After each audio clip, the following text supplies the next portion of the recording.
एक छोटे से गांव के आसपास एक अनूठा जंगल था। लोगों ने कहा कि उस जंगल में कुछ अजीब चीजें होती हैं, लेकिन कोई नहीं जाता था क्योंकि वहां रहस्यमय घटित होने की अफवाहें बनी रहती थी। गांव का एक साहसी युवक विक्रम ने तय किया कि वह उस जंगल का सच जानेगा। लोगों ने उसे चेताया, पर उसने हौसला बनाए रखा। विक्रम ने रात के समय जंगल की तरफ कदम बढ़ाया। वहाँ की अद्भुत सुंदरता और खासियतों से वह प्रभावित हुआ, पर अचानक वह एक बड़े पेड़ के पास पहुँचा जहाँ एक पुरानी पुस्तक पड़ी हुई थी। विक्रम ने पुस्तक खोली और पढ़ने लगा, जिसने उस जंगल की ऐतिहासिक बातें लिखी थी। एक दिन जंगल में एक विशेष स्थान पर एक प्राचीन मंदिर का चेहरा दिखाई दिया गया था। पुस्तक के अनुसार वह चेहरा किसी काम्पी रात के दिन में जीवित हो जाता था और जो भी उस चेहरे को देखता था उसे जंगल का सबसे बड़ा रहस्य पता चलता था। विक्रम ने मंदिर की ओर बढ़ते हुए अचानक वहां से आवाजें सुनी, कौन है? और इस सच्चे चेहरे को देखने वाले को जंगल का राजा मिलता है। विक्रम को हैरानी हुई, लेकिन उसने आगे बढ़ते हुए कहा, मैं विक्रम हूँ और मैं जंगल का राजा बनना चाहता हूँ। चेहरे ने कहा, तू विशेष है विक्रम, इसलिए मैं तुझे जंगल का राजा बना रहा हूँ, लेकिन एक शर्त पर। विक्रम ने उत्साहित होकर पूछा, कौन सी शर्त है? चेहरे ने हंसते हुए कहा, तू हमेशा जंगल की रक्षा करेगा और सभी तुझे इस जंगल का राजा कहेंगे।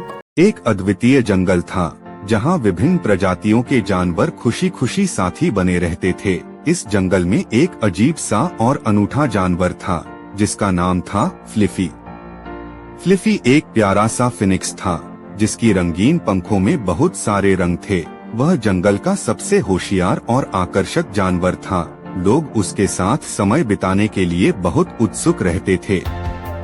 एक दिन जंगल में एक अजीब सी स्थिति उत्पन्न हुई। एक बड़ा सांप जंगल के किसी कोने में फंस गया था और वहाँ की जनता बहुत चिंतित थी। फ्लिफी ने देखा कि सभी जानवर परेशान थे, तो उसने अपनी उन्नति की पंखों से सबके सामने उड़ान भरते हुए कहा, मैं जानता हूँ कि हम सभी परेशान हैं, लेकिन हमें मिलकर इस समस्या का समाधान निकालना होगा।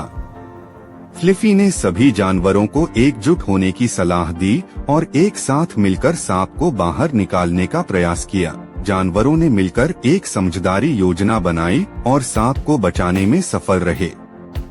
इसके बाद जंगल में सुख शांति बनी रही और फ्लिफी ने सबको एक दूसरे के साथ मेलजोल का महत्व सिखाया। उसने सबको यह बताया कि समस्याओं का समाधान मिलता है जब हम मिलकर काम करते हैं और एक दूसरे की मदद करते हैं। फ्लिफी की बुद्धिमत्ता और आत्मनिर्भरता ने जंगल को सुंदर और सजीव बना दिया। जंगल के जानवर अब एक दूसरे के साथ भले बुरे समय में साथी बन गए थे और इससे सबका जीवन खुशहाली भरा रहा।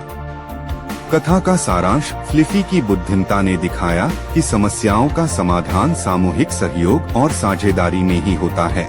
यह कहानी है एक छोटे से गांव के निखिल नामक लड़के की, जिसने एक अद्भुत क्रिसमस को अपने गांव में मनाने का सोचा। निखिल गांव के बच्चों के साथ एक मीटिंग करते हैं और एक अनोखे और प्यारे प्लान का सामना करते हैं। उन्होंने सोचा कि इस बार क्रिसमस को एक दिवसीय इवेंट में बदला जाए, जिसमें गांव के हर परिवार को एक दूसरे के साथ मिलने का अवसर मिले। निखिल ने सभी बच्चों से कहा, इस क्रिसमस को हम एक साथीता और मोहब्बत के त्योहार में बदलेंगे। हम एक दूसरे के साथ कैसे मिल सकते हैं, इसका एक खास तरीका तैयार करेंगे। उन्होंने सोचा कि सभी बच्चे अपने अपने परिवारों के साथ एक कुछ क्रिसमस स्पेशल आइटम बनाएंगे और उन्हें एक साथीता के दिन पर आमंत्रित करेंगे। हर बच्चे ने बड़ी धूमधाम से अपने घरों में काम किया और क्रिसमस के दिन सभी गांव वालों ने एक दूसरे के साथ मिलकर अपनी बनाई गई चीजों का आनंद लिया। निखिल ने गांव के मुख्य चौराहे पर एक सुंदर सा प्रोजेक्टर लगाया और सभी ने एक साथीता और प्रेम के संदेशों से भरे गानों का आनंद लिया। रात में गांव के आसमान को कई रंगों से सजाया गया और सभी ने इस साथीता के दिन का आनंद लिया। इस कहानी से हमें यह सीखने को मिलता है कि छोटे से प्रयास से ही हम अपने आसपास के लोगों के साथ साथीता और प्यार का माहौल बना सकते हैं, जो वास्तविक में सच्ची खुशियों का कारण बनता है। बहुत समय पहले की बात है। एक प्यारी सी गांव में एक छोटी सी चिड़िया रहती थी जिसका नाम था स्वर्णिमा। सभी गांव वाले उसकी मीठी गायन से प्रभावित थे। स्वर्णिमा की ख्वाहिश थी कि वह पूरे आसमान को देखना चाहती थी, लेकिन उसकी छोटी सी पंखों की वजह से वह उच्च उड़ान नहीं भर सकती थी। लेकिन उसने हार नहीं मानी और अपनी आकाशीय यात्रा के लिए तैयारी करने लगी। एक दिन स्वर्णिमा ने सुना कि उसके गांव के पास ही एक परम उच्च पर्वत है जिससे वह आसमान को छू सकती है। वह निश्चित हुई कि यही उसका सही मौका है। स्वर्णिमा ने अपने सपनों को पूरा करने के लिए दुनिया भर में उड़ने का संकल्प किया। उसने अपनी कमजोरी को अपनी ताकत में बदलने के लिए अभ्यास किया और आत्मविश्वास से भर दिया। स्वर्णिमा ने अपनी यात्रा की शुरुआत की और उसने परम उच्च पर्वत की ओर बढ़ना शुरू किया। रास्ते में उसने कई बड़े बड़े परीक्षणों का सामना किया, लेकिन वह हार नहीं मानी। अंत में स्वर्णिमा ने पर्वत की चोटी तक पहुंचकर अपनी मेहनत का फल पा लिया। उसने आसमान को छूने का सपना पूरा किया और सभी गांव वालों को गर्वित किया। इस कहानी से हमें यह सीखने को मिलता है कि किसी भी मुश्किल का सामना करने के लिए हमें आत्मविश्वास, संघर्षशीलता और संघर्ष की भावना की आवश्यकता होती है। छोटी सी चींटी ने भी दिखाया कि छोटे से सपनों को पूरा करने में बड़ा साहस चाहिए। बहुत समय पहले की बात है। एक जंगल में एक शेरा रहता था। वह जंगल का राजा था और उसे अपने राज्य का ख्याल रखना अच्छे से आता था। एक दिन उसे जंगल के किनारे एक छोटी सी चींटी ने देखा। वह चींटी बहुत अच्छे से बनी थी और शेरा की बड़ी बातों को सुनकर उसे बहुत इम्प्रेस हुआ।